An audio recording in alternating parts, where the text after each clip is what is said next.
Je voudrais commencer par Jean chapitre 17, verset 15. Jean 17, 15. Jésus prit sa grande prière et il dit « Je ne te demande pas de les ôter du monde. » Il prie pour nous.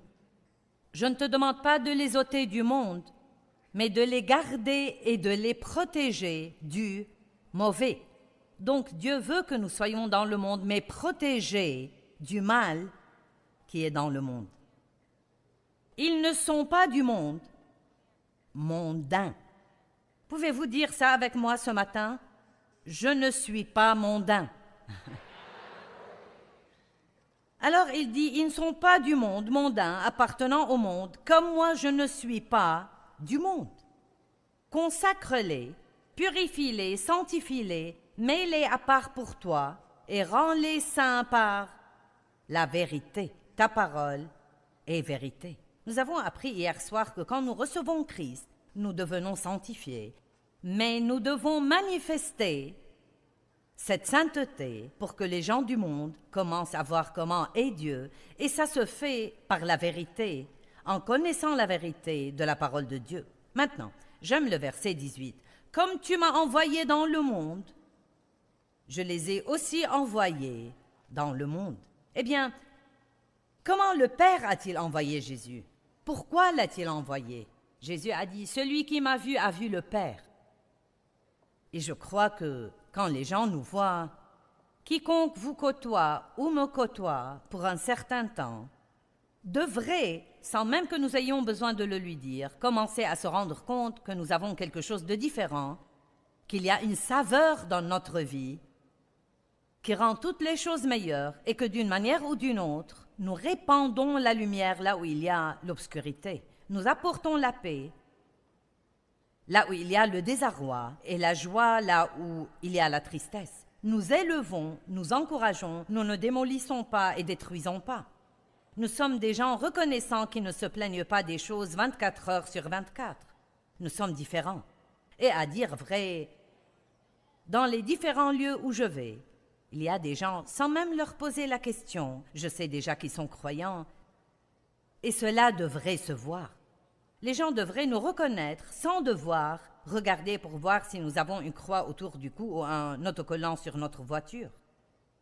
Ils devraient pouvoir nous reconnaître à notre comportement.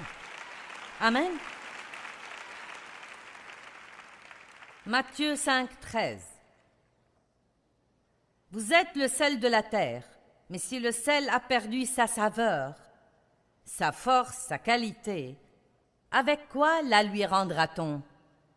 Il n'est plus bon à rien qu'à être jeté dehors et foulé aux pieds par les hommes. Maintenant, vous savez que c'est un verset très direct et sérieux.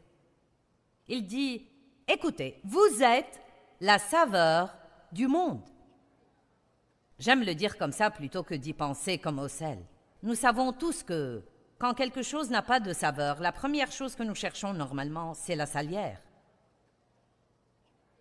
Toute chose qui est insipide est fade et sans goût. Et donc nous sommes je trouve cette idée vraiment intéressante, nous sommes le sel de la terre, la saveur du monde. Mais si le sel a perdu sa saveur, à quoi servirait-il? À rien. Et si vous avez un bol de soupe insipide que vous allez manger et vous cherchez la salière et vous la salez, mais elle reste toujours insipide. Si le sel a été là si longtemps qu'il a perdu sa saveur, il ne servirait à personne. Vous êtes la lumière du monde. Ça alors. Une ville située sur une montagne ne peut être cachée et on n'allume pas une lampe pour la mettre sous le boisseau, mais sur le chandelier et elle éclaire tous ceux qui sont dans la maison. Que votre lumière luise ainsi devant les hommes, afin qu'ils voient votre excellence morale et vos bonnes œuvres nobles et dignes d'éloge, et qu'ils reconnaissent et honorent et louent et glorifient votre Père qui est dans les cieux. Que quelqu'un crie. C'est ça. Mais nous ne faisons pas les bonnes œuvres pour être vus des hommes. Ce n'est pas notre motif. Notre motif devrait simplement être de rendre gloire à Dieu et d'essayer d'aider les gens à savoir à quel point il est admirable pour les amener à croire il y a de l'espoir pour moi. Il y a une vie meilleure que celle que j'ai. Quelqu'un m'a montré qu'il y avait une vie meilleure que celle que j'ai. Vous savez, je pense souvent à, surtout quand je parle de choses comme ça, de mon mariage avec Dave. Quand j'étais jeune et que j'avais une vingtaine d'années, j'avais 23 ans quand Dave m'a épousée, et je peux honnêtement vous dire qu'à cet âge, je ne me souviens pas d'avoir été heureuse de ma vie. Je n'ai jamais été heureuse. Je ne connaissais pas le bonheur. Je n'ai jamais eu de paix, je ne savais pas ce que c'était. Elle m'était étrangère. Savez-vous qu'il y a des gens qui n'ont pas la moindre idée de ce que c'est que la paix? Ils ne savent même pas ce que c'est. Ils ne savent pas ce que c'est que la joie, et donc ils essayent de remplacer la joie par un quelconque amusement. Et bien des fois, ils vendent leur âme pour s'amuser. Et ils ont besoin de nous. Eh bien, quand Dave m'a épousée, j'avais beaucoup de problèmes. Il ne savait pas combien de problèmes j'avais, mais il a prié Dieu de lui donner une épouse et il a dit, Dieu, s'il te plaît, que ce soit quelqu'un qui ait besoin d'aide. Vous pouvez prier ça si vous voulez, mais je me demande combien de personnes qui veulent se marier aujourd'hui oseraient prier quelque chose comme ça. Oh non, nous voulons Monsieur Parfait, nous le voulons rempli de l'esprit, marchant avec Dieu, prêt à entrer dans le ministère, un homme de la maison, ceci et cela, très grand, etc., et qu'il ait un bon métier. Dave a prié, donne-moi quelqu'un qui ait besoin d'aide. Je ne sais pas pourquoi il a dit ça, mais je crois qu'il était mené par le Saint-Esprit. Dave était un chrétien rempli de l'esprit. Il aimait Dieu et il avait une profonde relation avec lui. Et me voici, j'ai reçu Christ quand j'avais 9 ans, donc j'ai été régénérée quand j'étais petite fille. Mais on a abusé de moi et mon père ne nous laissait pas aller à l'église et de temps à autre, il me laissait aller à l'église avec des parents ou des amis au bout de la rue parce qu'il voulait que je sorte de la maison le dimanche matin pour que lui et ma mère puissent avoir la maison à eux. Et il était vraiment méchant. Donc, bien que j'eusse reçu Christ quand j'étais jeune, je n'avais jamais eu d'enseignement ni de formation. Et donc, Dave est venu dans ma vie, non seulement comme mari, mais encore comme un exemple pour moi. Et pendant toutes ces premières années où j'étais un tel gâchis et tellement irritable, Dave était vraiment paisible. Il avait plutôt cette attitude, je vais t'aimer si tu me le permets, mais si tu ne me le permets pas, je continuerai à t'aimer, mais tu ne vas pas m'empêcher de jouir de ma vie. J'aimerais que vous écoutiez ce que je viens de dire, car certains d'entre vous ont affaire à des non-croyants, peut-être même dans une relation de mariage, et vous ne savez pas exactement comment leur témoigner. Eh bien, ça ne va pas les aider de leur cogner la tête avec votre Bible. Vous pouvez jouer vos bandes de Joyce Meyer quand ils sont chez vous, mais ça ne va pas les aider non plus. Vous pouvez prendre mes livres et souligner quelque chose et les laisser sur la table dans l'espoir qu'ils les liront. Peut-être qu'une partie aidera.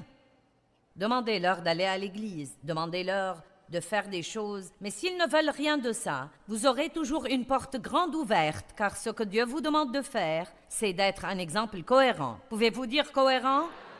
D'être un exemple cohérent en vivant tout simplement votre vie chrétienne calmement, admirablement et joyeusement, et non pas en étant religieux, en prêchant tout le temps et en ayant un langage corporel qui montre que vous êtes dégoûté de leur comportement.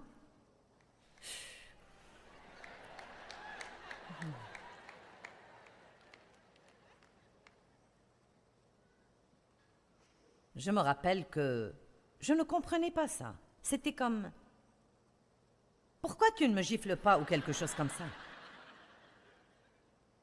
Mais croyez-moi, une des meilleures choses que Dave a faites pour moi, c'est qu'il ne me laissait pas le rendre malheureux. Vous n'avez pas écouté ce que j'ai dit. Il ne me laissait pas le rendre malheureux.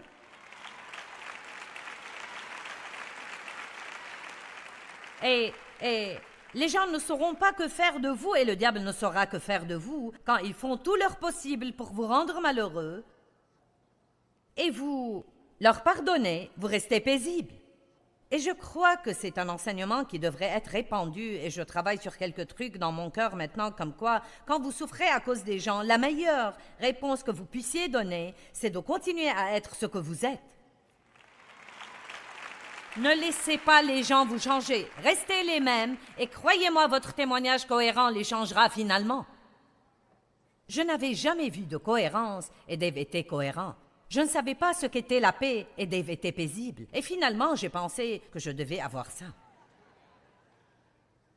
Et j'étais déjà chrétienne, j'allais à l'église avec Dave tout le temps, mais parce que la puissance de Dieu ne fonctionnait pas dans ma vie comme il fallait, je ne savais pas surmonter mes problèmes. Et l'exemple de Dave était extrêmement important pour moi. Non, mais la Bible parle même de femmes. Et si votre mari est un homme non-croyant, vous savez, il peut être sauvé par votre vie de piété, mais vous savez, ne le prêchez pas tout le temps et ne le harcelez pas.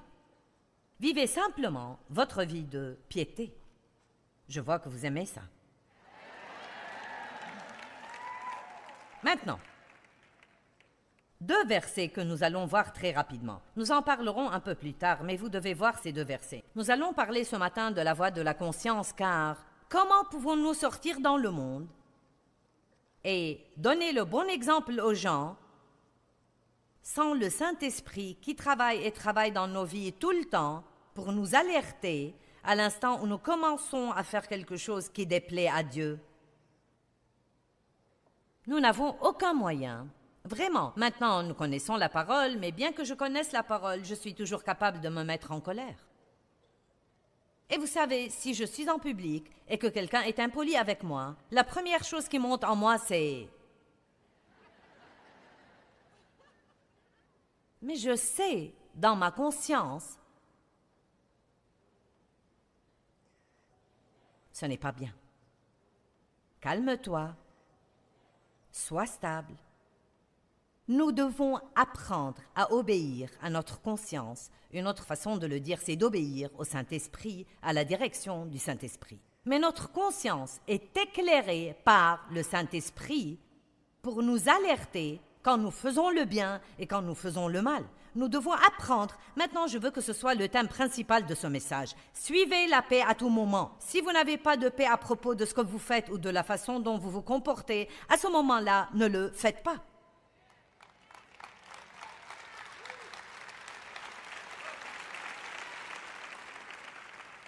Je ferais mieux de répéter. Si vous n'avez pas de paix au sujet de ce que vous faites ou la façon dont vous vous comportez, et c'est pour vous, ne vous souciez pas de ce que font tous les autres. Si vous n'avez pas de paix à propos de ce que vous faites, vous ne devez même pas les juger. Ce que vous devez faire, c'est de vous assurer à tout moment que vous gardez la paix. Nous avons parlé hier de la sainteté et je vais vous montrer que la paix est vraiment le chemin à la sainteté. Tant que nous restons paisibles, nous serons sur le chemin de laisser cette sainteté que Dieu a mise en nous se manifester. Nous allons voir encore quelques versets. Actes 23, 1. L'apôtre Paul. Donc Paul, les yeux fixés sur le conseil, le Sanhédrin, a dit « Frères, j'ai vécu devant Dieu et je me suis conduit envers Dieu avec une conscience sans aucun reproche jusqu'à ce jour. » J'aime ça. N'est-ce pas vraiment puissant? Les gens vous jugent et vous critiquent car vous êtes capable de dire ou de penser « Ma conscience est tranquille devant Dieu. » J'ai la conscience tranquille. Vous pouvez me juger, vous pouvez me critiquer, vous pouvez m'accuser, mais si j'ai la conscience tranquille devant Dieu, j'ai quelque chose que personne ne peut m'enlever. Allez. Acte 24, 16. J'aime le verset que nous allons voir maintenant. C'est pourquoi je m'exerce et je me discipline toujours. Cela n'arrive pas du tout comme ça. Il va falloir vous discipliner et vous exercer sur ce plan, mortifiant mon corps, amortissant mes affections charnelles, mes appétits physiques et mes désirs mondains. Je sais que ça n'a pas l'air attrayant, mais ça vaut la peine. M'efforçant à tous égards d'avoir une conscience tranquille, inébranlable, irréprochable, sans offense envers Dieu et envers les hommes. Waouh, waouh, waouh, waouh, waouh, waouh. J'aime ce passage. Donc Paul dit ce qui suit. Écoutez. À l'instant où je sens que j'ai offensé Dieu, Je rectifie les choses car je dois avoir la conscience tranquille. Si je sens que j'ai fait quelque chose qui a offensé quelqu'un, si j'ai blessé quelqu'un, si je l'ai maltraité, si je lui ai parlé d'une façon dont je n'aurais pas dû lui parler, si je n'ai pas été là pour lui quand j'aurais dû l'être, et si je l'ai vraiment déçu, si je n'ai pas tenu parole, si je l'ai dépité, si j'ai été impoli, je ne fiche pas tout en l'air. Et je ne dis pas « je suis occupé » ou « j'ai eu une rude journée ». Non, je rectifie les choses. Et vous savez comment vous les rectifiez? Vous vous humiliez et vous dites « je n'aurais pas dû me comporter comme ça, je suis désolé, pardonne-moi. Je n'aurais pas dû me comporter comme ça, je suis désolé, s'il te plaît, pardonne-moi. Je n'aurais pas dû me comporter comme ça, je suis désolé, s'il te plaît, pardonne-moi. » Sans excuses, sans se chercher des excuses, tout simplement « écoute, je suis désolé, je n'aurais pas dû me comporter comme ça, s'il te plaît, pardonne-moi. » C'est incroyable ce que ces quelques mots feront pour vous redonner la paix dans votre conscience. Et si la personne veut être odieuse et ne pas vous pardonner ou provoquer une dispute, votre conscience sera tranquille car vous avez joué le rôle que Dieu voulait. Je ne suis pas responsable d'obliger cette personne à être en paix avec moi, mais je suis responsable d'être en paix avec elle. Maintenant, la fonction de la conscience, c'est de nous corriger et de nous réprimander pour nous mettre mal à l'aise quand nous faisons quelque chose qui déplaît à Dieu. J'aime beaucoup ces mots « mal à l'aise ».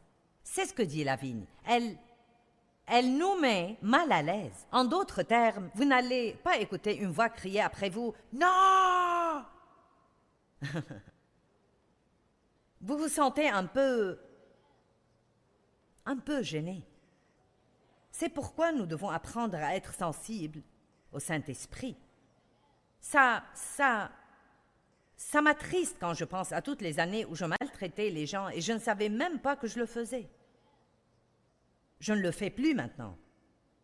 Plus vous marchez avec Dieu, plus vous connaissez sa parole, plus elle devient une lumière dans votre vie et révèle toute obscurité. J'ai prié ce matin, Dieu, s'il y a la moindre obscurité en moi, révèle-la par ta lumière.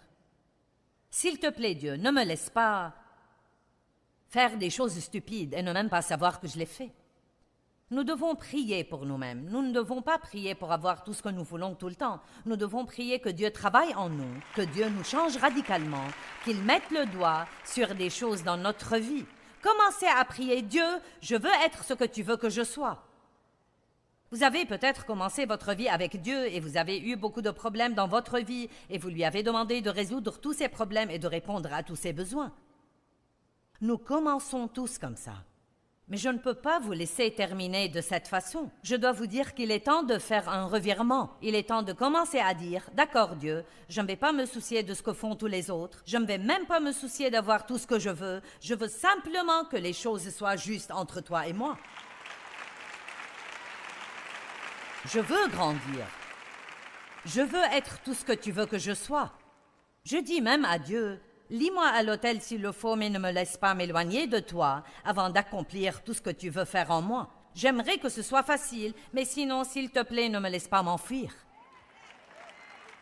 C'est facile de s'enfuir, très facile quand les choses deviennent inconfortables, et nous faisons ça de façon différente.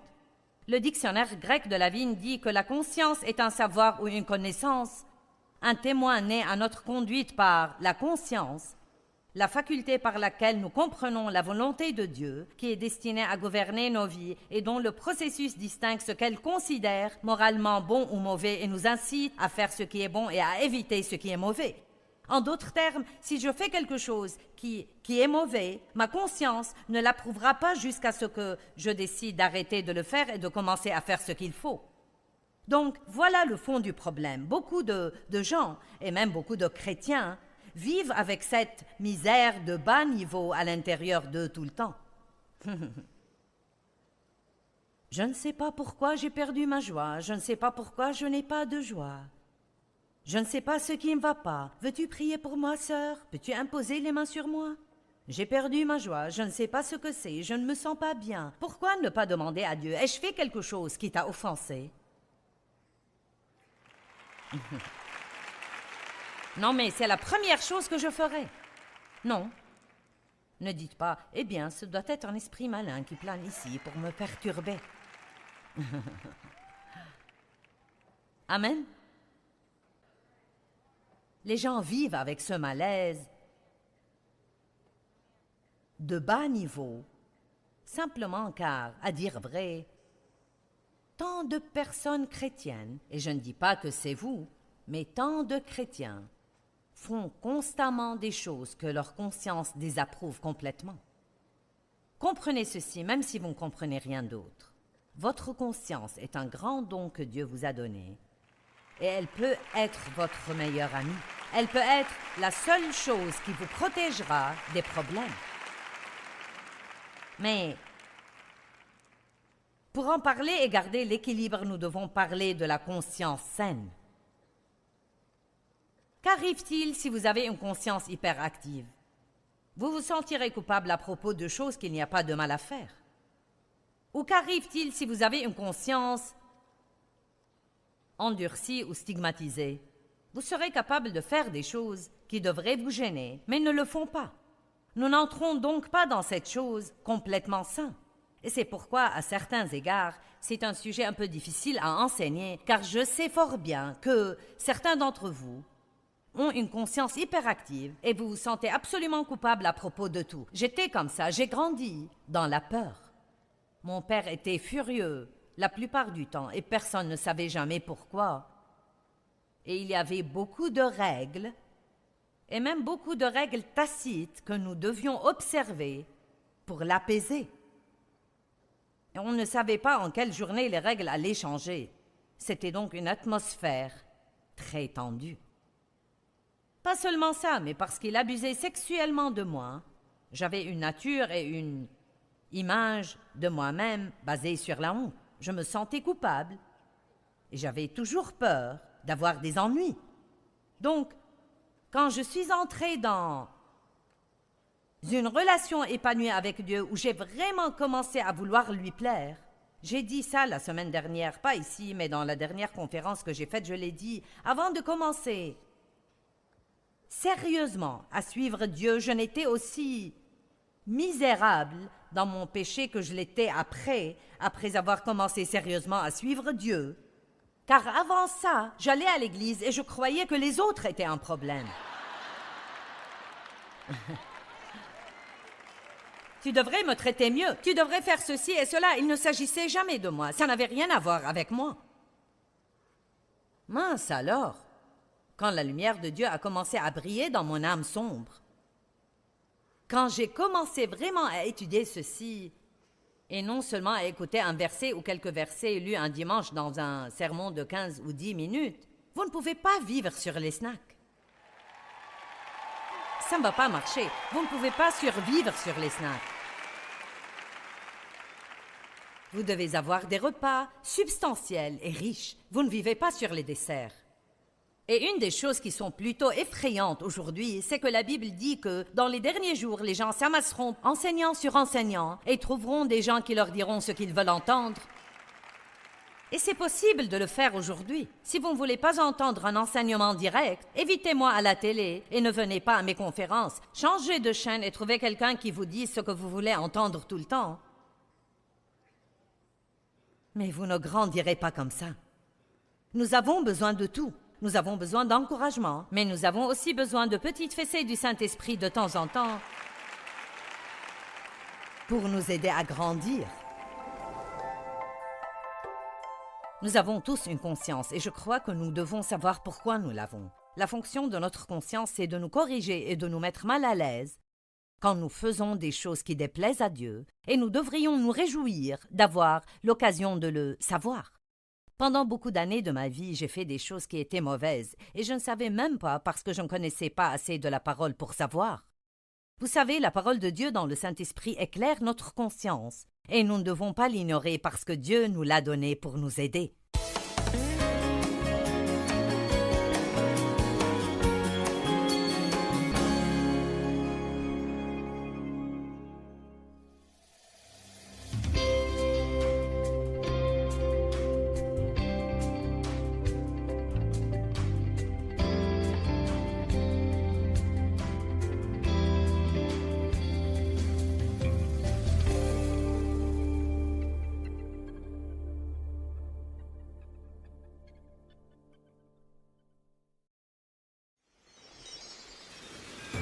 Il y a une différence entre l'avoir comme sauveur et l'avoir comme Seigneur. Vous pouvez être en route pour le ciel sans avancer Dieu en rien pendant que vous êtes là. Restez avec nous dans Jouissez de votre vie.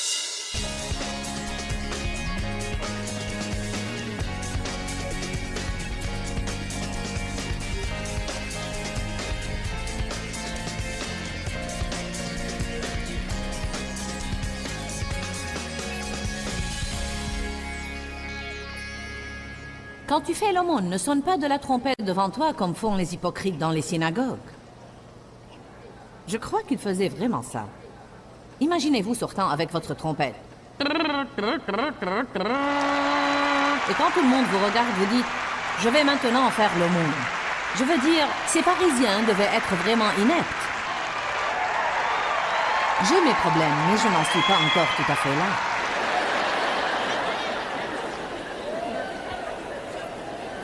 Et ils font ça afin d'être reconnus et honorés et glorifiés par les hommes. Oh, ce que nous aimons les éloges des hommes.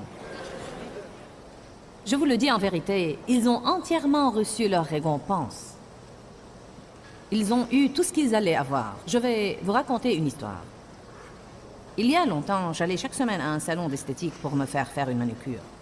Et à l'époque, je portais un de ces badges chrétiens en diamant fantaisie dont je me moque aujourd'hui. Non, mais ils sont jolis, mais il nous faut plus que ça. Il nous faut du caractère, vrai? Donc, une dame est venue au salon. Nous avons parlé de sa profession, et elle a dit qu'elle était infirmière dans un hôpital de cancer et qu'on leur interdisait de prêcher l'évangile à ces gens, ce qui était navrant, car beaucoup d'eux étaient mourants. Elle a dit, il est vraiment si difficile de ne pas leur parler de Jésus. Alors le Seigneur m'a mis à cœur de lui donner ce badge qui avait le nom de Jésus dessus et lui dire de le porter sur son uniforme, ce qu'ils ne peuvent pas lui interdire, et que le nom de Jésus qu'il pourrait voir quand elle se pencherait sur les patients ferait son œuvre. La fille qui me faisait la manucure a dit « Ah, je manque de cette poudre, je dois aller en chercher du magasin d'à côté. » Et j'ai senti dans mon cœur, car je lisais Matthieu 6, que je devais attendre qu'elle soit partie pour donner le badge en privé. Mais ma sacrée chère voulait l'impressionner. Allez, alors j'ai trinaillé et j'ai trouvé des excuses. Et je n'ai pas fait ceci ni cela, et elle est partie puis elle est revenue. J'ai attendu son retour, puis j'ai enlevé le badge, et je l'ai donné à la dame, et j'ai dit ce que Dieu m'avait dit de dire. Et bien sûr, tout le monde a dit « Oh, mais vraiment! Oula, tu es vraiment génial! Mon Dieu! Oh! Oh! » Puis la dame à laquelle j'avais donné le badge est partie pour faire autre chose, et la fille qui faisait mes ongles a dit « Ma chère a eu ce qu'elle voulait. » Eh bien, Joyce, c'était la chose la plus gentille à faire. Tiens, tu es la personne la plus gentille qui soit. Et moi, j'étais si contente. Et tout à coup, le Saint-Esprit m'a dit « J'espère que tu as aimé ça, car c'est tout ce que tu auras. »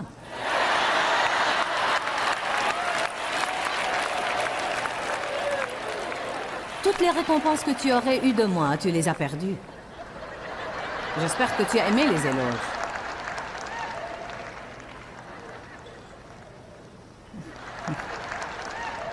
C'est dommage d'avoir à raconter mes tristes histoires et de vous voir assis là, avec un air de « Pauvre Joyce, elle a tellement de problèmes. » Pour être franche avec vous, nous vivons aujourd'hui à un tel rythme dans notre société que 90% du temps, nous ne savons même pas pourquoi nous faisons les choses. Je veux dire, les choses se passent si vite que nous ne prenons même pas le temps de penser au pourquoi derrière le quoi. Cela ne veut pas dire que ce n'était pas bien de ma part de lui avoir donné le badge devant la fille, mais Dieu travaillait en moi sur une chose qui était assurément un problème dans mon attitude. Donc le point essentiel, c'est que nous devons le faire comme Dieu nous mène à le faire. Si vous avez l'impression que Dieu veut que vous fassiez une chose en privé, faites-la en privé. Même si personne sur le globe ne va savoir que vous l'avez faite, Dieu sait que vous l'avez faite. Et votre récompense viendra de lui. C'est pour cela que parfois vous devez faire très attention si vous faites quelque chose à l'église. Si vous aidez dans un domaine comme la garderie, comme placeur, ceci, cela ou autre chose. et que vous ne recevez pas beaucoup d'appréciation, car parfois, même en tant que leader, nous sommes coupables. Si quelqu'un est un bon élément et qu'il travaille dur et qu'il a été là depuis longtemps, parfois vous pouvez oublier de continuer à dire tout le temps « merci, je t'apprécie ». Cela ne veut pas dire que nous ne devons pas le faire, mais ça ne veut pas dire non plus que vous devez le faire pour cette raison. Cela veut dire que vous devez le faire car vous croyez que Dieu vous dit de le faire. Donc si vous êtes mécontent et que vous dites « Dieu soit loué, personne ne me prête aucune attention, personne ne me dit même pas merci, je ne vais plus faire ça », cela doit être la commencée.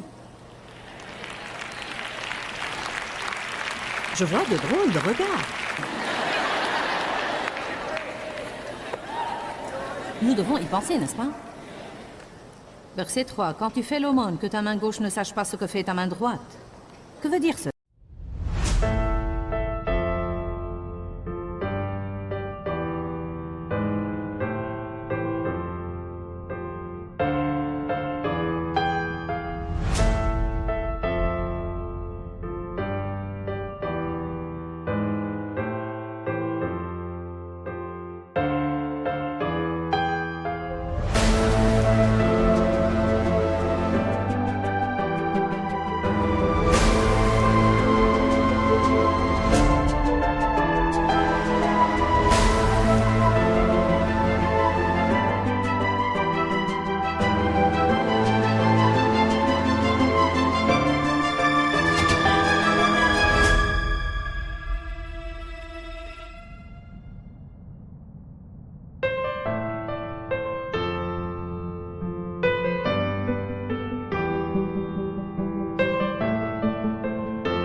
Ça veut dire qu'après avoir fait la charité, quand vous rentrez chez vous, ne vous y complaisez pas, même mentalement. Allez maintenant. Il y a une personne ici qui est d'accord avec moi. Elle m'encourage. Allez, merci. Très bien. Elle est d'accord avec moi en tout point. Tu dois avoir mon esprit, vous savez. Tu as le même type de personnalité. Vous savez de quoi je parle. Nous aimons passer tout en revue. Oh, j'ai fait ceci, puis ils ont dit cela, et j'ai fait ceci, et ils ont dit cela. Juste oublie ton merveilleux moi.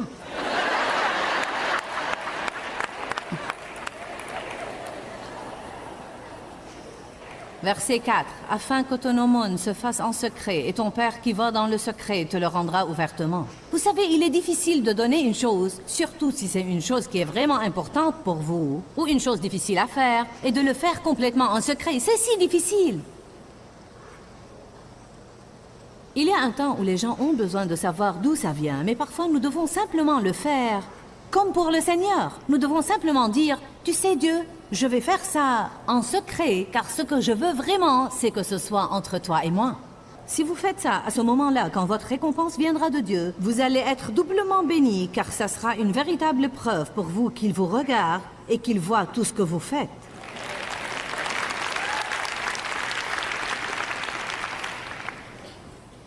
Verset 5. Lorsque vous priez, ne soyez pas comme les hypocrites, qui aiment prier debout dans les synagogues et les carrefours afin d'être vus des hommes. Je vous le dis, ils ont entièrement reçu leur récompense. Mais quand tu pries, entre dans ta chambre, ferme ta porte et prie ton Père qui est là dans le secret. Et ton Père qui va dans le secret te le rendra ouvertement. Là, de nouveau, nous savons qu'il n'y a pas de mal à prier en public ni en groupe. En fait, il dit toujours, si vous le faites pour être vu des hommes, personne ne le sait, sauf la personne concernée. Je suis la seule à le savoir en ce qui me concerne. Ça nous prend juste un peu de temps pour être honnête envers nous-mêmes. En fait, une des premières leçons que le Saint-Esprit m'a données était depuis 28 ans.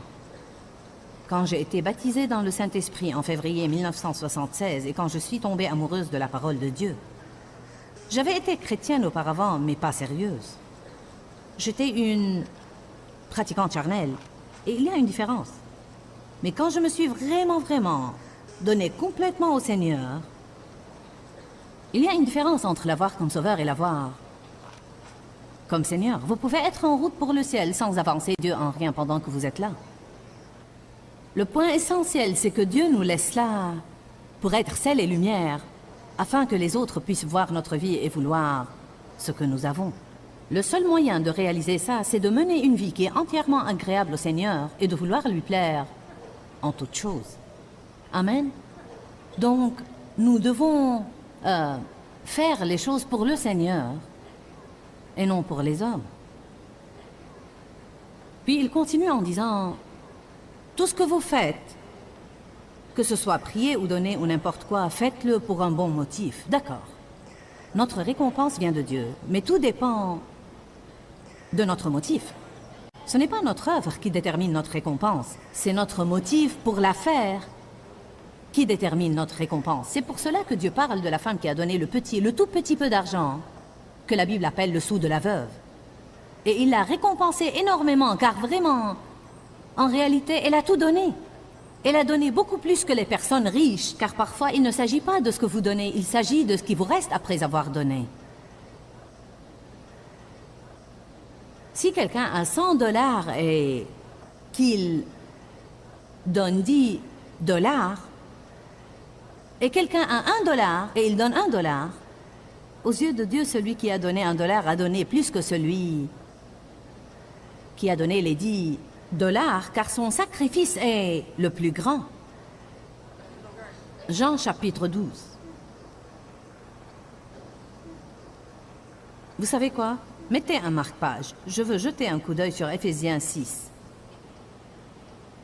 Éphésiens 6, versets 6 à 8.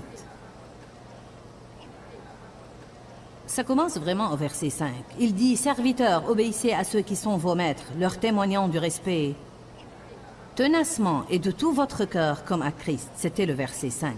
Non pas sous leurs yeux parce qu'ils vous surveillent comme pour plaire aux hommes, mais comme des serviteurs de Christ faisant la volonté de Dieu, de bon cœur et de toute votre âme. Servez-les avec diligence et de bon gré comme pour le Seigneur et non pour les hommes, sachant que selon ce qu'il aura fait de bien, chacun recevra sa récompense du Seigneur, qu'il soit esclave ou qu'il soit libre. J'ai pensé à un exemple. Je me rappelle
quand j'étais femme d'intérieur et que je cuisinais un plat et que je travaillais dur sur ce plat. Et vraiment, Dieu ait pitié de ma famille s'il se mettait à table sans me dire combien il était délicieux. Allez, bon. Mais voyez, j'aurais pu m'épargner beaucoup de nuits de colère et beaucoup de crises de colère si j'avais servi ma famille comme pour le Seigneur, au lieu de le faire pour qu'il me complimente et me dise que j'étais merveilleuse parce que j'ai fait ce que j'ai fait. Est-ce que quelqu'un fait le rapprochement ici? Ou suis-je la seule personne à avoir parfois ces mauvais motifs? Nous menons une double vie. Nous avons cette vie que nous vivons à l'extérieur et cette vie que nous vivons à l'intérieur. Nos œuvres sont notre réputation auprès des gens, mais l'attitude de notre cœur est notre réputation au ciel auprès de Dieu. Nous devons nous soucier davantage de notre réputation au ciel qu'ici sur terre. Il est étonnant combien de fois nous changeons notre cours parce que nous pensons que les gens n'aiment pas ce que nous faisons. Nous devons vivre pour être agréables au Seigneur, pas aux hommes. Jean chapitre 12.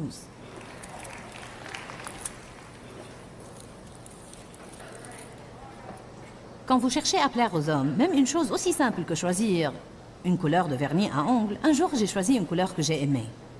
En fait, je mets le rouge presque tout le temps. J'aime vraiment le rouge ou quelque chose avec beaucoup de fuchsia. Et une fille faisait mes ongles et elle ne cessait de me dire « Oh, tu mets la même couleur tout le temps. Pourquoi ne mets-tu pas celle-là » J'avais choisi la couleur que j'aimais. Elle a dit « Non, non, non, non, non, non, elle ne te va pas. Elle n'est pas jolie. Tu dois mettre cette couleur-là. » J'ai failli changer, puis j'ai pensé « Attends un instant. Ce sont mes ongles, je te paye pour les faire. » Tu ne me verras pas avant la prochaine fois, donc que peut bien te faire la couleur de mes ongles? Ouf. Combien de vous se rendent compte que vous devez parfois combattre pour votre liberté? Même dans les petites choses, vous devez combattre pour votre liberté. Les choses que nous faisons parfois pour faire plaisir aux gens n'ont vraiment aucun sens. Jean 12, verset 42. Cependant, malgré tout ça, plusieurs, même parmi les chefs, les autorités et les nobles, crurent en lui. Mais à cause des pharisiens, ils n'en faisaient pas l'aveu dans la crainte s'ils le reconnaissaient d'être exclus de la synagogue. Oh oh, nous y voilà, plaire aux hommes. Des gens qui ont cru en Jésus, mais il valait mieux ne pas dire qu'ils croyaient en Jésus car ils risquaient d'être expulsés du groupe. Peut-être que personne ne mangerait avec moi s'ils savaient que je suis chrétien, et il vaudrait mieux que je ne lise pas ma Bible au déjeuner, sinon tout le monde va savoir que je suis chrétien et peut-être qu'ils ne voudraient plus de moi. Car ils aimèrent l'approbation, les éloges et la gloire qui viennent des hommes, plus que l'approbation, les éloges et la gloire qui viennent de Dieu. Ils tenaient à leur mérite auprès des hommes, plus qu'à leur mérite auprès de Dieu. Maintenant, c'est triste, n'est-ce pas? L'apôtre Paul a dit dans Galates 1:10, je ne vais pas vous demander d'y ouvrir, mais il dit, si j'en étais encore à essayer de plaire aux hommes, je ne serais pas en ce moment un apôtre du Seigneur Jésus-Christ. Parfois, nous ne pouvons pas porter tout le monde à nous aimer et faire la volonté de Dieu. Je le dirai à nouveau, nous devons vivre pour le Seigneur et nous devons vivre pour lui être entièrement agréable et ne pas chercher à plaire aux hommes. Savez-vous que Saul cherchait à plaire aux hommes et que c'est pour cela qu'il a perdu son royaume? Le saviez-vous? Saul n'aurait jamais dû être roi, pour commencer, car quand ils l'ont cherché afin de loindre, il était caché près des bagages. Ils ont dû aller le chercher. Il était un homme craintif, qui manquait d'assurance, qui se souciait beaucoup plus de ce que les gens pensaient de lui que de ce que disait Dieu. Ils ont choisi Saul parce qu'il était grand et qu'il était beau. Dieu n'a jamais voulu qu'ils aient un roi pour commencer. Si vous allez à 1 Samuel, vous pouvez lire tout ça. Dieu a dit, je veux être votre chef. Je veux que vous vous tourniez à moi pour vous conseiller. Mais vous avez dit, oh non, donne-nous un roi. Il a dit, qui voulez-vous pour roi? Il voulait ce type qui était grand et beau. Mais quand ils sont allés le chercher, il était caché. Il ne voulait rien à faire avec ça. Il avait peur du peuple. Puis si vous suivez les histoires sur Saul, Dieu lui avait dit de ne pas faire certaines choses, mais il est allé les faire quand même. Quand Samuel lui a dit « Pourquoi as-tu fait ce que Dieu t'a dit de ne pas faire ?» Il a dit « Le peuple a commencé à s'éparpiller et j'avais peur de perdre le peuple. » Samuel a fini par prophétiser sur lui et lui dire « Aujourd'hui le royaume te sera enlevé. » Laissez-moi vous dire une chose, celui qui veut être tout ce que Dieu veut qu'il soit doit ne pas se soucier que les gens aiment ou n'aiment pas tout ce qu'il fait. Pouvez-vous vous imaginer dans une position comme la nôtre et essayer de plaire aux gens tout le temps? Certains pensent que les réunions sont courtes, certains pensent que les réunions sont longues. Certains n'aiment pas l'éclairage. Ils veulent me voir à l'antenne, mais ils n'aiment pas l'éclairage. Vous ne pouvez pas passer à l'antenne sans éclairage. Je n'aime pas l'éclairage. Il gêne mes yeux. J'ai chaud avec. Mais c'est une partie de ce que nous devons supporter. Quand nous avons passé notre nouveau programme à la télé, je savais ce qui m'attendait. Certains l'ont aimé, certains ne l'ont pas aimé, certains aiment ceci, certains n'aiment pas cela. Et vous savez quoi? Je me souciais de tout cela auparavant et cela peut vous rendre vraiment fou. M'entendez-vous? Cela peut absolument vous rendre fou si vous l'essayez. Comment quelqu'un qui est devant tout ce monde pourrait faire une chose qui plaira à tout le monde?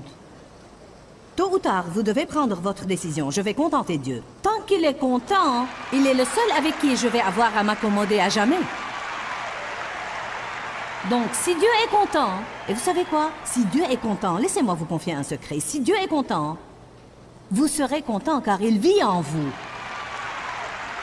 Une grande partie des raisons pour lesquelles nous ne nous sentons pas contents tout le temps, et nous n'avons pas de joie, c'est que nous avons attristé Dieu en suivant les gens au lieu de le suivre. Quand je dis tout ça, je ne vous dis absolument pas d'aller à l'autre extrême et d'avoir une attitude belligérante. Dieu soit loué, je me fiche de ce que vous pensez. Dorénavant, je vais rendre ma personne heureuse. Ce n'est pas de ça que je parle.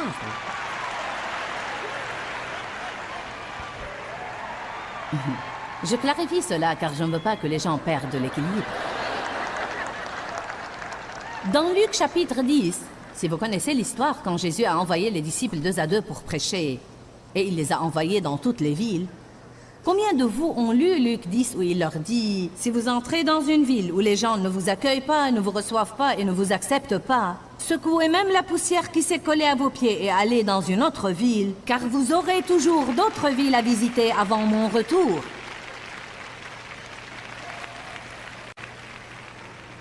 Mon Dieu, n'en ai-je pas tiré un message pour ma vie depuis des années, car il semblait que chaque fois que je me retournais, le diable m'arrêtait avec le rejet.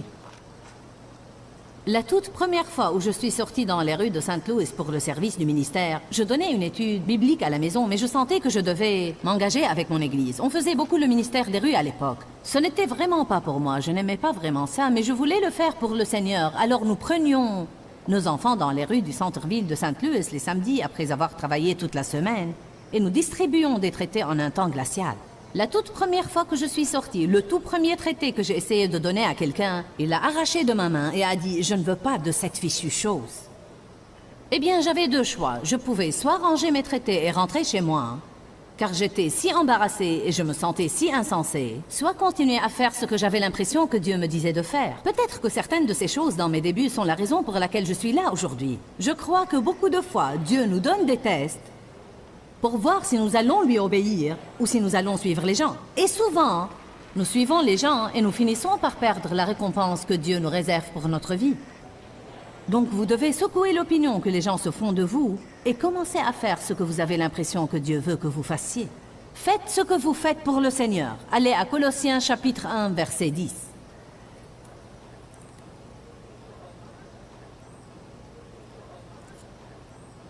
J'aime ça. Si nous ne lisions aucune autre écriture sauf celle-là toute la nuit, elle est suffisante. Vous devez la souligner et la colorier d'au moins 3 couleurs.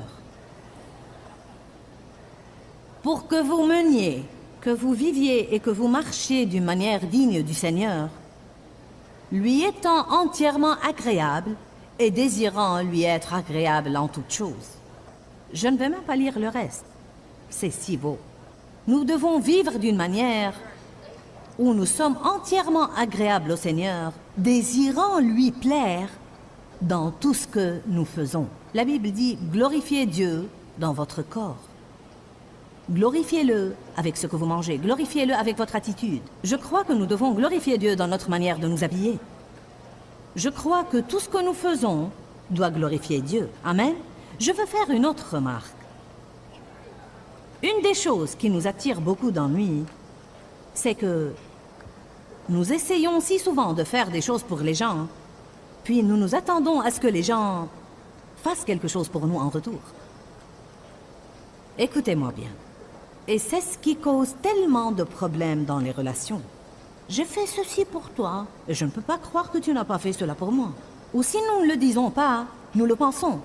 Je ne peux pas croire qu'après toutes les choses que j'ai faites pour toi, que tu me traites maintenant de la sorte. Ce sont des espérances fausses et peu réalistes, et ce sont des espérances déplacées. La meilleure façon de le dire ce soir pour ce message, c'est espérance déplacée. Mettre ses espérances dans la mauvaise place cause plus de détérioration dans les relations et plus de mécontentement et de perte de paix que toute autre chose à laquelle je peux penser.